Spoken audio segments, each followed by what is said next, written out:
I'm not gonna say Diddy is straight. There ain't nothing wrong with being gay as long as you're proud of being who you are. But I think Diddy has fondled in the closet a lot in his life, for sure. Yeah, for sure. Another day, another explosive Diddy revelation, and this time it's coming straight from one of his former signees, Chopper, who just dropped a major bombshell in a jaw-dropping interview. Trust me, you won't believe the claims he's making about the bad boy mogul, so buckle up, because this is a story you definitely don't want to miss. Now, if you're part of Gen Z, you may not be familiar with Chopper, but if you grew up watching Diddy's MTV hit show Making the Band, you might remember him as one of the 6 talented artists chosen to join Diddy's bad boy crew. Fast forward to today, and Chopper is making headlines once again, but this time, it's not for music. In a candid interview with The Art of Dialogue, Chopper didn't hold back. He spoke openly about his past, including some legal issues that were eventually resolved. However, what really left people speechless wasn't his personal history, but the shocking revelation he made about Diddy. According to Chopper, he witnessed something so unexpected that it completely changed how he views Diddy. And here's the kicker. This wasn't secondhand gossip. Chopper claims to have seen it with his own eyes. So what exactly did he witness? You'll want to stay tuned because this tea is piping hot. In a more recent part of the interview, Chopper was asked about the rumors surrounding Diddy and his alleged actions with men, and the rapper didn't hold back. Chopper revealed that Diddy has always been that guy, a statement that, according to him, has been true for a lot longer than people may have realized. The shocking nature of his claims is definitely making waves, and it's clear that Chopper is ready to spill all the tea on his former boss. I'm not gonna say Diddy is straight. You heard me? I'm not gonna say that. I know what a straight man is, and I wouldn't 100% say Diddy is straight. That's all gravy, as long as you standing firm on who you are. But I do believe that the homie done funneled a lot in his life, for sure. Even from what I've seen. The moment that sent social media into a frenzy came when Chopper described an alleged encounter in Diddy's studio that changed everything. According to Chopper, he walked into the studio unannounced and witnessed something shocking. Diddy allegedly caught in the act, kissing another man. But it wasn't just any man. Chopper claims the person was one of the most powerful figures in the entertainment industry, just like Diddy himself. I walked in the studio and seen 2 powerful men doing things that was uncomfortable to my eyes. And that's it. So you can take that how you want it. There you have it. Chopper admitted he wasn't prepared for what he allegedly witnessed that night, recalling how uncomfortable it was to see Diddy in that situation. He revealed that moment completely changed his perspective, and it was the turning point when his admiration for Bad Boy Records began to fade. That's their preference. Now, you asked me, did Diddy do anything left field? And that's why I gave the answer. Yes, I seen things when I walked in the studio that was uncomfortable to my eyes with another powerful person. Though Chopper stopped short of naming the alleged powerful person he caught with Diddy, he did mention that the individual is also in the music business, sparking endless speculation. Can you imagine walking into your boss's studio and witnessing something like that? If Chopper's story is true, it's no wonder he could never view Diddy the same way again. Yeah, I just seen it, bro, and it f***ed me up. I'm not even gonna much lie to you. I wasn't really. I looked at Diddy differently after that. The $30 million was out the window once I seen him look that way. You know, I low-key I wasn't feeling that bad boy no more. After the shocking studio encounter, Chopper claimed that something unexpected happened. His treatment at Bad Boy Records allegedly took a major turn for the better. He described receiving what he called special treatment in the wake of the incident, something he never thought would happen. A notable example of this, according to Chopper, occurred in 2016 when the label made a surprising move. They covered the entire cost of the music video for his single, Little Daddy. Not only did Bad Boy pay for the original video, but they also funded everything needed to shoot the remix. Chopper called it crazy, suggesting that this sudden generosity was linked to the aftermath of that memorable studio moment. Right. I opened the door, I seen what I seen, and I hurried up and slammed the door. And ever since then, Ron was treating me nice. That's how I was. I couldn't get Lil Daddy, the Lil Daddy video. I couldn't get the Lil Daddy video shot for nothing. You heard me? I'm talking about for nothing. But after that happened, I went back home to New Orleans and we were shooting Lil Daddy. As a matter of fact, we shot Lil Daddy, my solo Lil Daddy, and we shot the remix with Wayne and Jody Breeze the same day.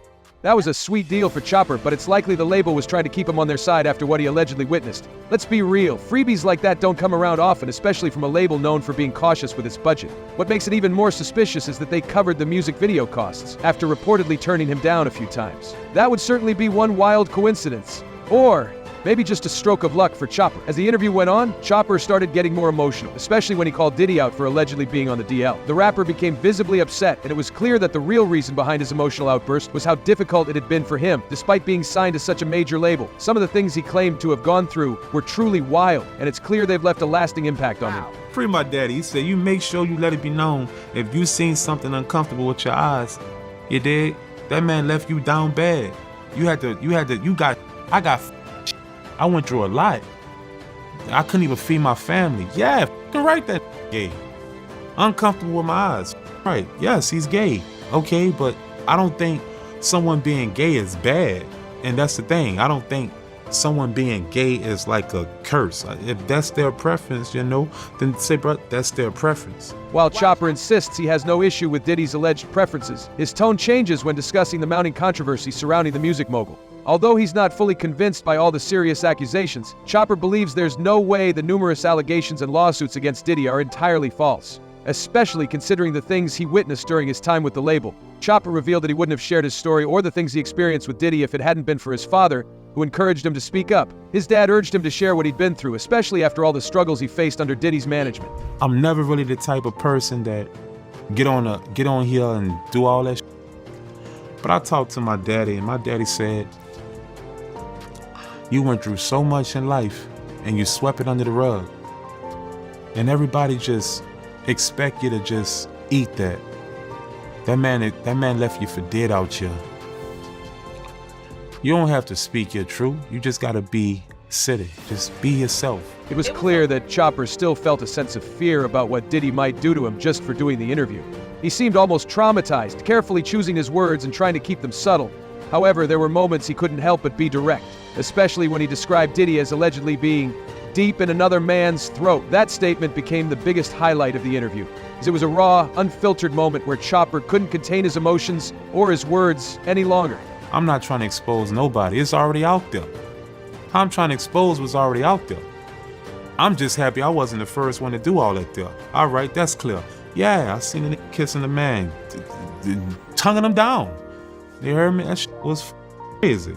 And I looked at him differently after that. That's just all that is. I looked at him totally different after that. Chopper mentioned that while he could have tolerated Diddy's strange business and become a global star, his upbringing, dignity, and honor wouldn't allow him to stay silent.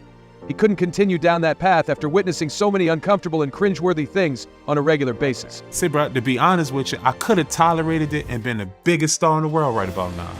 No doubt about it. But at the end of the day, my dignity, bro, my honor, and just, I always think about where I'm from. All Baron and Martin Luther King hit him hard, and I think about those people because those are the people that I really looked up to before it was rap, So I look at how would they see me if they was to know the things that I saw, that I tolerated. We've got to give it to Chopper. He really avoided temptation. Money is a powerful tool, and yet he turned it down, which was bold. One of the most eye-kicking moments of his interview came when Chopper casually dropped some hot tea that seemed like a bombshell but felt normal to him. He name-dropped Suge Knight, another top OG in the music scene, revealing that Suge was involved in some of the wild, questionable things Diddy was known for. According to Chopper, Suge wasn't shy about telling him to step aside if he wasn't into the wild activities that took place at some of the parties. Chopper expressed that he appreciated Suge's upfront approach, unlike Diddy, who simply expected those around him to accept whatever cringeworthy behavior he engaged in without question. When I went to the parties with Suge, if that was wicked and all this, the celebrities, the actresses and all that there, when they was doing all that weird shit, Suge he'd tell me, he'd be like, if you ain't cool with that there, just get out the way. But I'm going to enjoy myself. So you can go sit your ass down here on the couch and go be a square all you want, but I'm gonna go enjoy myself. So Suge always did it like a boss, and to me that's the difference between Suge and Diddy to me. Diddy did it like a weasel, and he expect you to be with whatever he's with. Suge would let you know from the beginning. Chopper has definitely delivered some sizzling hot tea that's been circulating the internet for days now. When asked about Diddy's legal troubles, he didn't hold back one bit. From Chopper's perspective, what Diddy is facing isn't just a random coincidence. It's karma in full swing. He believes that the universe has a way of balancing the scales, and in this case, it's serving up some serious justice to the mogul. As Chopper puts it, when you do wrong by people, you get what you deserve. In his eyes, Diddy is finally being served the humble pie he's long avoided. Chopper didn't stop there. He also took a moment to call out Diddy for his alleged mistreatment of other artists signed to Bad Boy Records, describing it as nothing short of diabolical. It's a scathing take, but it begs an important question. Is Diddy truly getting what's coming to him? Or is he simply the latest celebrity to fall victim to public scrutiny? Chopper seems to think that this is karma in action, a reflection of years of mistreatment finally catching up to Diddy. But Chopper's critique of Diddy goes beyond just the current legal drama. He also took a hard look at Diddy's complex legacy. While acknowledging the success Diddy has brought to many of his artists, Chopper believes there's a darker side to Diddy's leadership. He argued that living such a high-powered lifestyle for so long can lead to a loss of perspective, turning people into objects rather than treating them as human beings. Chopper seems to think that Diddy, while possibly having good intentions in the past, has lost sight of how to treat others with respect along the way. This idea hits especially hard when you think back to Chopper's time on Making the Band. If you remember the infamous Cheesecake Walk, where Diddy made Chopper and his bandmates trek miles across New York City just to get a slice of cheesecake, you can see how moments like that might have been seen differently by Chopper as time passed. At the time, it was framed as tough love, a test to see who was truly dedicated. But looking back, Chopper seems to feel that it was more about power dynamics than leadership lessons. That incident, along with others like it, highlights the double-edged sword of working with Diddy. Massive opportunities, but often at a high personal cost. As Chopper reflects on his experiences, we're left wondering how much of Diddy's success came at the expense of the people he worked with. With lawsuits and bombshell claims mounting, it raises the question, could this be the end of Diddy's empire? Or will he somehow manage to weather the storm again, as he has countless times before? Diddy has faced numerous allegations and lawsuits throughout his career, but nothing quite as serious as what's unfolding now. No one could have predicted that Diddy, the mogul who's seemingly invincible, would find himself facing such serious consequences. With 3 months of legal struggles and mounting accusations, it's clear that Chopper's claims have added another layer to the ongoing saga surrounding Diddy. Whether these allegations will define a turning point in Diddy's career or just be another chapter in his larger-than-life story is yet to be seen, but one thing is for sure, this is far from over. The drama continues to unfold and everyone is watching closely. So, what do you think of Chopper's jaw-dropping revelations about Diddy and Suge Knight? Do you believe there's truth to his claims, or is this just another case of industry drama? Let us know your thoughts in the comments. And if you want to stay in the loop on all the latest celebrity gossip and breaking news, hit that like button, subscribe to the channel, and turn on the notification bell. You won't want to miss what's coming next.